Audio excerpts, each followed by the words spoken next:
Good morning, Jones community. My name is Miss Halliday, and I'm so excited to be joining the school counseling team here at Jones this year, filling in for Mrs. Schnatterbeck while she's away on sabbatical. You can see my email address there under my photo, as well as my pronouns, and I'm just going to take this opportunity to introduce myself to you a little bit, tell you about my background, and then hopefully we'll meet in person soon.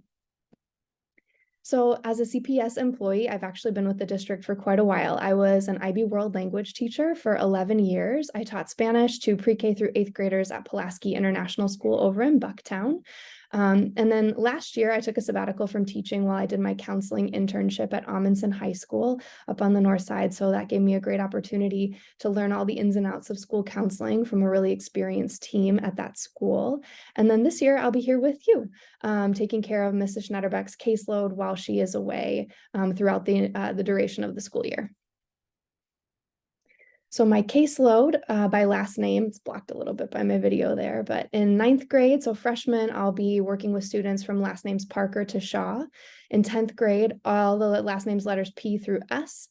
In 11th grade with my juniors, Ortiz through Sue. And then 12th grade, Ponce through Stunard. My educational background a little bit. So my undergraduate degree was actually in journalism.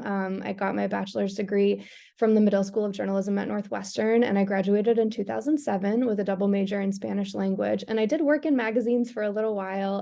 I moved to Alabama and wrote for Southern Living magazine, and I wrote a little while for Chicago magazine here in the city. Before I decided to switch and become a teacher. So I got my master's in education in 2011 from Loyola University here in Chicago. And fun fact, while I was getting my master's, I actually sold wedding dresses on the side on Michigan Avenue. And then a couple years ago, so 2020, when the whole world was upside down, I decided to change again and become a school counselor. And so I got my second master's in education from DePaul here. I just graduated in June this year, 2023. So why the change? Why so many changes? I still love writing and journalism. I still really love teaching. I loved being a teacher. But as I was teaching in the classroom, I just noticed some growing needs as far as what students' supports were required. So my littles especially really needed help with self-regulation, coping, social skills, executive functioning, and were really just hard on themselves, feeling a lot of stress even at young ages.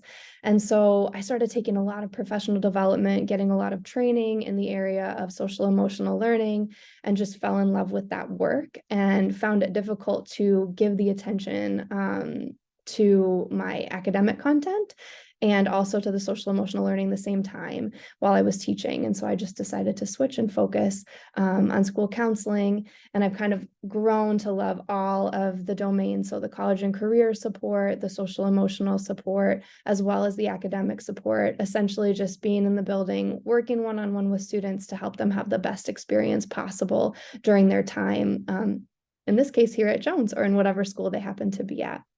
So I really believe that students achieve at the highest level when they have kind of that holistic support and all of their basic needs are being met. That's why you see Maslow's hierarchy there on the right. So I'm really working with students to make sure that they've got all of those foundational things in place so that they can just achieve at the highest level possible and really enjoy their time at school. This is another kind of passion project of mine. So just full disclosure, so mindful self-compassion is something that's been really helpful for me in my personal life. And I found it to be really impactful with students as well. I led a small group in mindful self-compassion with students last year at Amundsen and saw some really transformational things happen, especially with students who tend to be stressed out, really hard on themselves academically or personally. So I'm hoping that I can bring this practice of mindful self-compassion to my students here at Jones because I've seen, and also it's empirically proven to build resilience and reduce anxiety, stress, depression, to help mitigate perfectionism and feelings of shame or negative body image. So this is something that as a school counselor, I'm really passionate about. A little bit about me personally, this is my family. So you can see my husband here, he's also a CPS teacher. And then our baby is 16 months old right now, that's B. And we love to bike, which I'll tell you about some of the things we love there on the next page, but just so you kind of know me from a personal standpoint. And then these are some of my hobbies. So again, cycling, we love to bike as a family. When B sees a helmet, she wants to put it on right away and says, "Ike, Ike, Ike," because she wants to go for a ride. I love camping. I love to read. I love yoga. I haven't been practicing as much as I used to, but I'm hoping to get back into it. I love art, anything creative, basically. And also I speak Spanish. Like I said, I was a Spanish teacher, so hablo español, y puedo hablar en español con las familias hispanohablantes aquí en Jones también. I'm so excited to work with you this year. I know that probably the thought of having a brand new counselor, especially for those of you who are maybe like juniors and seniors, might bring up some concerns, questions, maybe a little bit of anxiety. And I totally understand. I'm excited to kind of prove to you that I'm ready to show up and take care of everything, hopefully the way that Mrs. Schnatterbeck would have for you. I'm really looking forward to collaborating with students and families and the team here at Jones. I promise to be a clear communicator, to be reliable and responsive, and to bring kindness and empathy to our interactions. I know that we can do this together and we're going to have a great year. So here's my contact information. Again, that's my CPS email. This is the phone number that you'll be able to reach me at. And students who are here at Jones or have been probably know this already, but just as a reminder, you can drop in during your lunch, your academic lab, or you can use email or Google Chat to set an appointment with me. And for parents or guardians, you can request an appointment via email. And just give me a little bit of time to respond as I'm getting acclimated here, but 48 hours should be plenty for that. So thank you so much. I cannot wait to meet you in person. Have a great year.